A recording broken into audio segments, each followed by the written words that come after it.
చూస్ country delight, live better. ఇప్పుడే country delight యాప్ని download చేసుకోండి.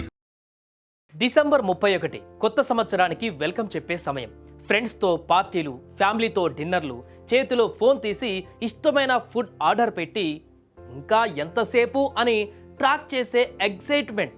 కానీ ఒక్కసారి ఊహించుకోండి, ఈరోజు మీరు ఆర్డర్ పెడితే నో డెలివరీ పార్ట్నర్స్ అవైలబుల్ అని వస్తే మీ ఆనందం ఆవిరైనట్లే. అవును, ఇవాళ దేశవ్యాప్తంగా లక్షలాది మంది డెలివరీ బాయ్స్ బండి ఆపేశారు. స్విగ్గీ, జొమాటో, బ్లింకిట్ పేర్లు ఏవైనా కూడా వాళ్ళ కష్టాలు ఒకటే. ఇవాళ వాళ్ళు సమ్మె చేస్తున్నారు. ఎందుకో తెలుసా? మన పండుగను పాడు చేయడానికి కాదు, వాళ్ళ బతుకు బండి నడవట్లేదని చెప్పడానికి.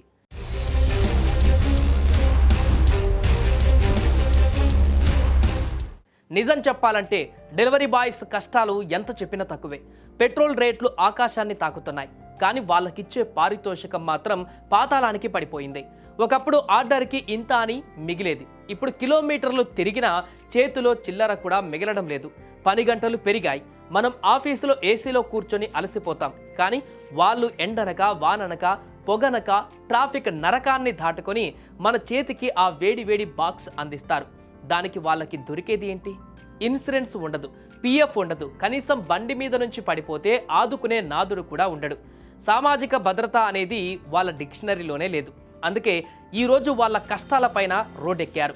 తమకు న్యాయం చేయాలంటూ బైక్ బంద్ చేశారు.